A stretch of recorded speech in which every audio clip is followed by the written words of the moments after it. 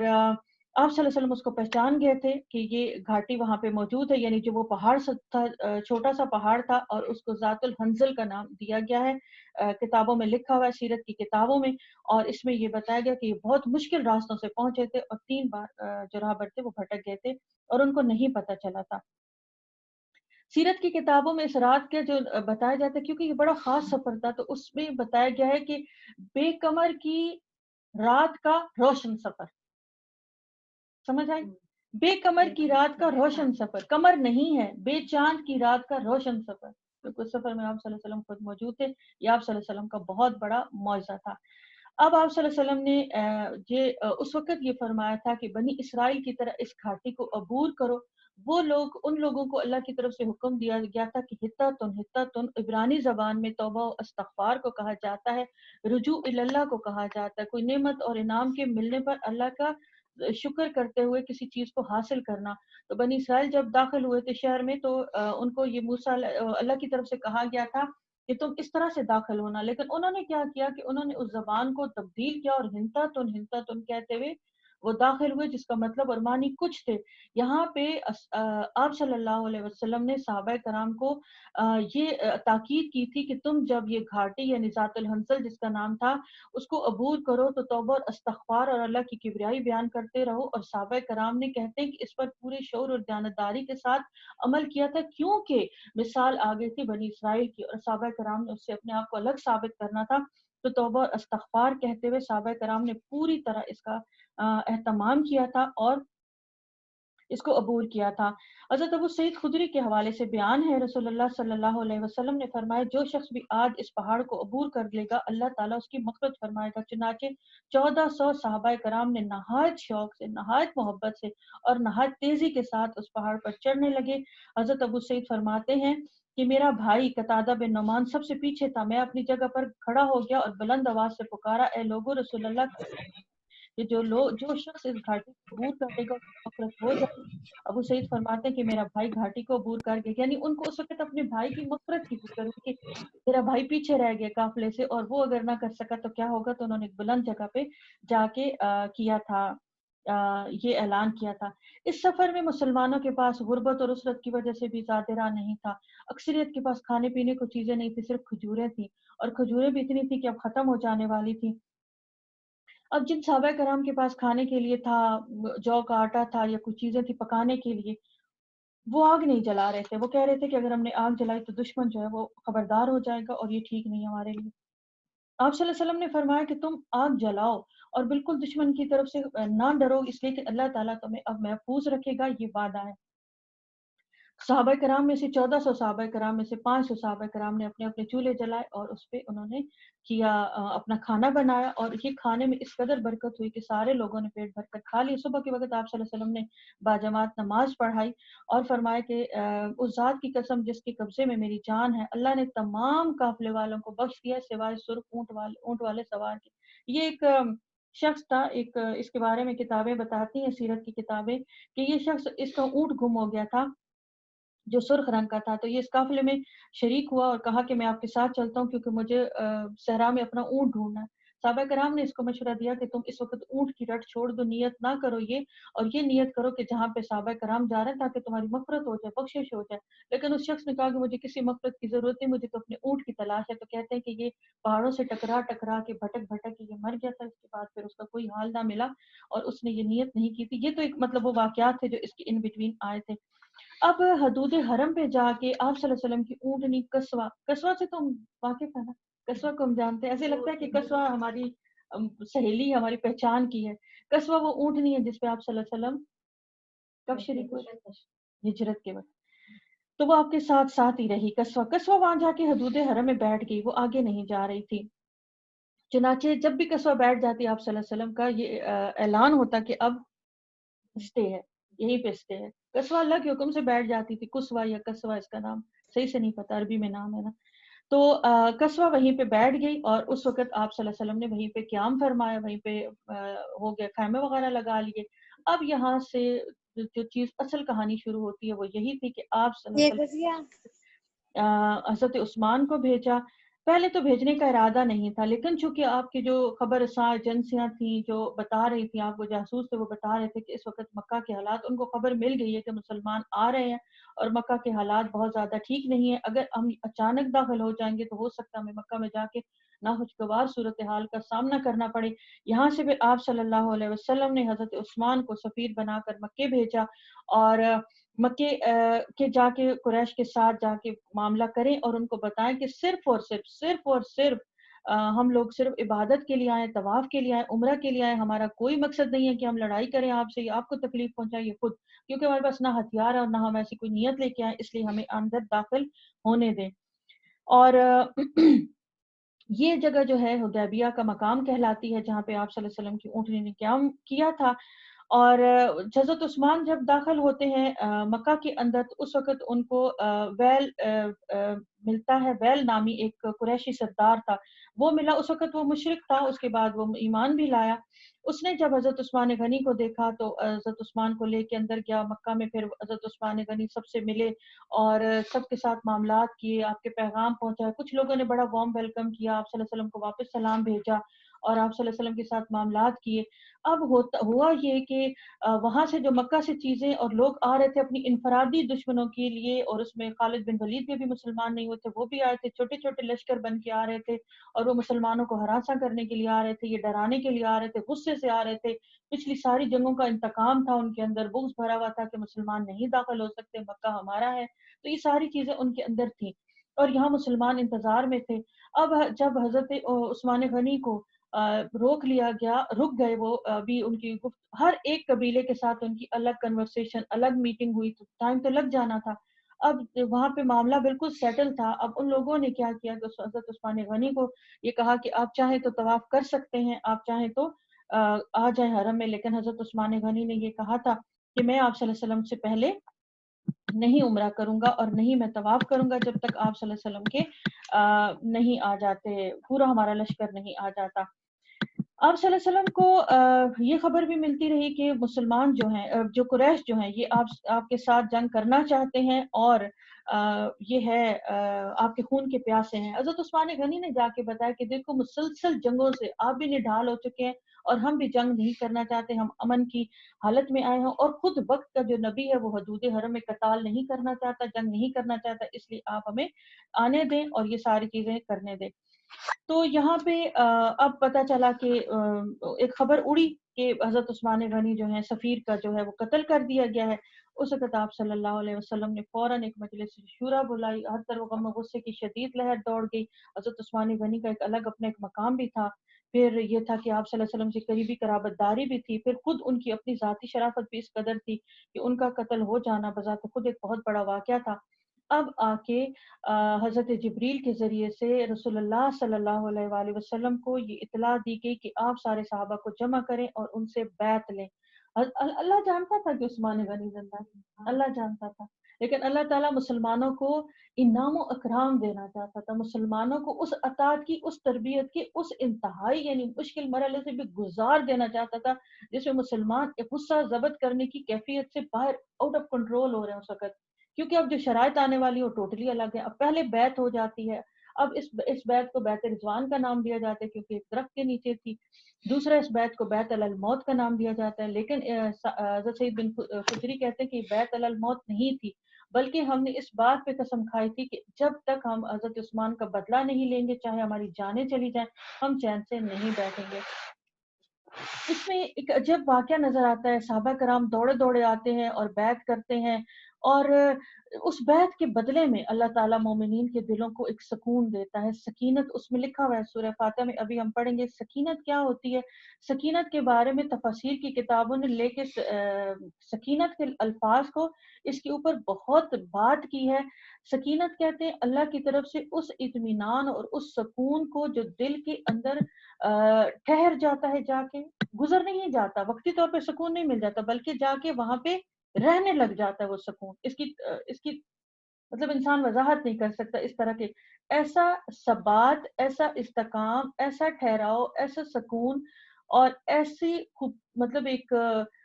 خوبصورت نرم سی کیفیت جو دل میں جا کے جگہ بنا کے وہاں پہ ٹھہر جائے، اور مسلمانوں کے دل اس وقت ہر خوف سے، ہر غم سے، ہر رنج سے آزاد ہو جائیں، اور اندر ایک خوشی کی سی کیفیت جس کو روحانی خوشی کا نام دیا جاتا ہے، اس کو سکینت کہتے ہیں۔ یہ ہے سکینت کا مطلب۔ اللہ تعالیٰ نے بدلے میں مسلمانوں کے دلوں پر سکینت نازل کی، طاری کی،